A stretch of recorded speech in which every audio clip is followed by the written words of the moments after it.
अखिलेश, जय उत्तर प्रदेश। धन्यवाद छोटेलाल जी। धन्यवाद। श्री राजेश रंजन जी। श्री राजेश रंजन जी। अध्यक्ष जी, सभापति महोदय, बहुत बहुत धन्यवाद। मैं पहले कुछ वर्ल्ड इनक्वालिटी डेटाबेस का ताज़ा रिसर्च के मुताबिक भारत में असमानता अपने 100 साल शिखर से ऊपर पहुंच चुका है।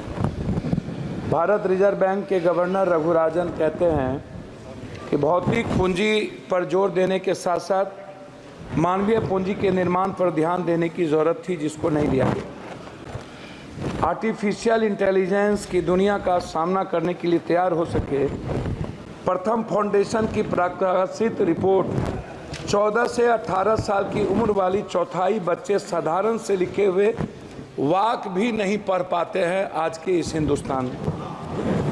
कोविड-19 की जगह के बाद स्वास्थ्य और एजुकेशन पर सबसे ज़्यादा यदि किसी को झटका लगा तो वो बच्चों को लगा है।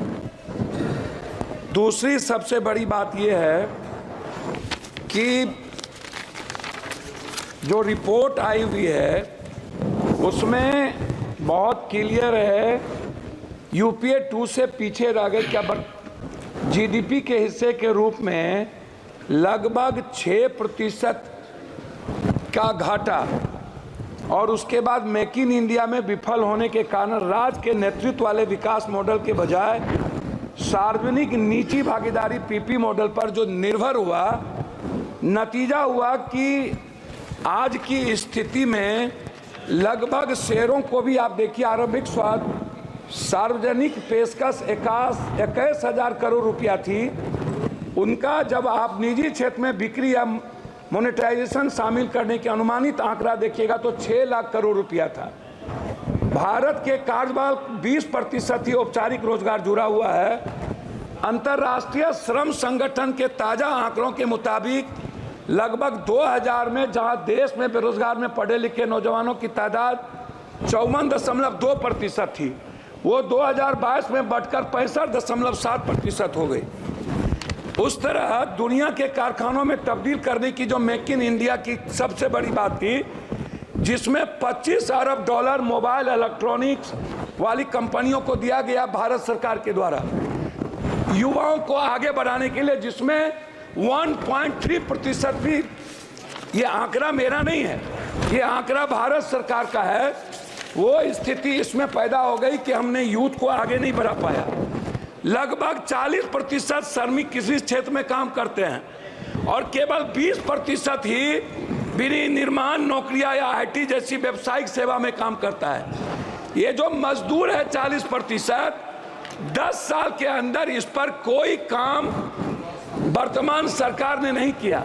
खास तौर पर अनुसूचित जाति एससी, अनुसूचित जनजाति एसटी, पिछड़ा वर्ग ओबीसी आरक्षण के संदर्भ में आप उठा करके देखिएगा, जितनी प्राइवेट नौकरियों की बात आई नियोजित, उस पर कभी भी आज तक सभापति महोदय निजी आरक्षण को लेकर के वर्तमान सरकार 10 सालों में कभी भी किसी भी बजट में प्राइवेट आरक्षण को लेकर एसटी एससी अत्यंत पिछड़े वर्ग के लिए जब आपने सरकारी नौकरी खत्म कर दी, उसी का एक हिस्सा है बजट में जो आया है ओबीसी वर्ग के लिए, जिनकी राह में कठिनाई, छात्रों की pre 210 crore, post matric 10 crore, लगभग 921 करोड़, छात्रवृत्ति नेशनल फेलोशिप 55 करोड़, विदेशी शिक्षा की सब्सिडी स्कीम 25 करोड़ तथा छात्रावास योजना पर 45 करोड़ रुपया की अनुमानित, मतलब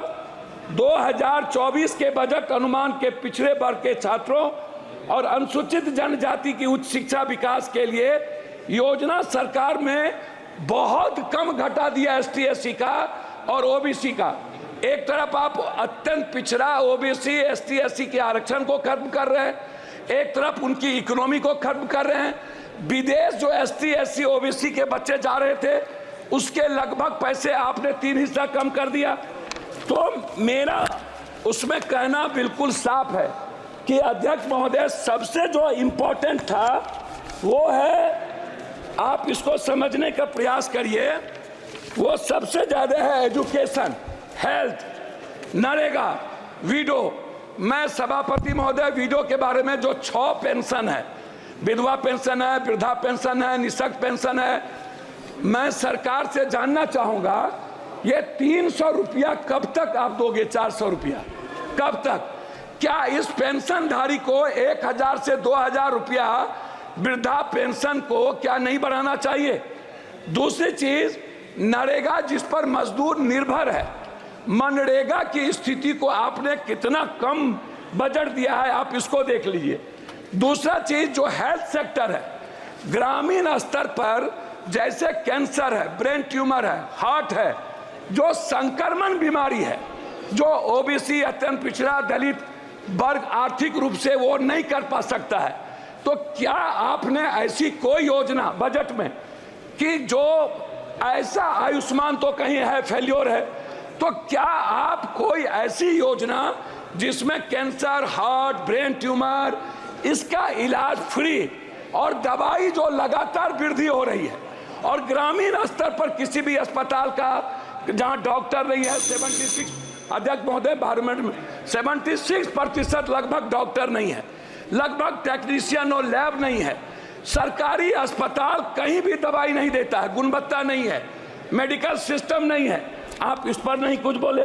मेरा सिर्फ आपसे अंत में कहना यह है कि आपने जाति जनगणना, मेरा कहना है कि अध्यक्ष महोदय कि जाति जनगणना के लेकर के आपकी क्या राय है, इस पर आप कभी चर्चा नहीं करते हैं।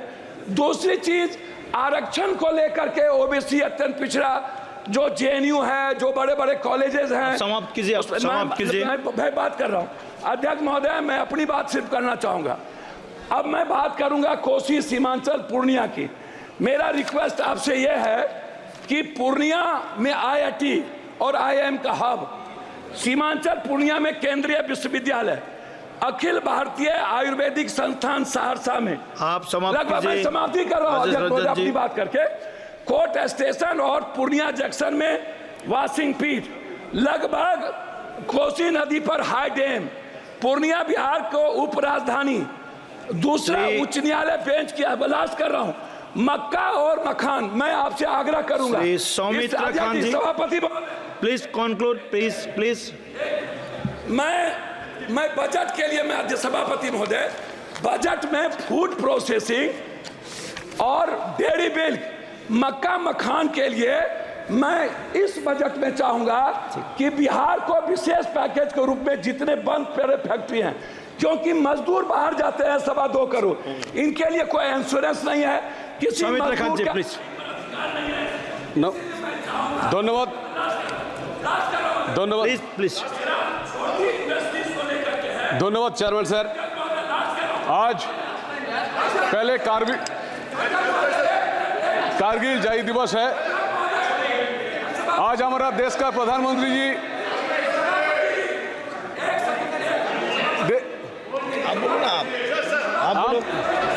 पहले धन्यवाद देना चाहता हूं, जहां देश का प्रधानमंत्री जी हमारा।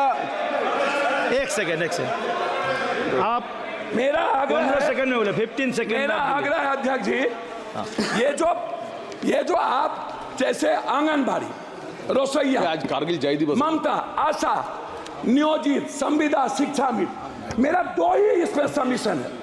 लगातार जैसे अग्निवीर के बारे में ये सवाल उठ रहा है, नियोजित, संविदा, शिक्षा मित्र जो उत्तर प्रदेश में है, इसके खिलाफ ये असमानता है टीचर के प्रति, ये असमानता है एजुकेशन और सम्मानजनक प्रति। Okay, thank you. धन्यवाद सर। राजेश आज प्लीज कंक्लूड। कोई चीज आज सौमित्र खान जी प्लीज स्टार्ट। सर धन्यवाद, प्लीज से नमन करता हूँ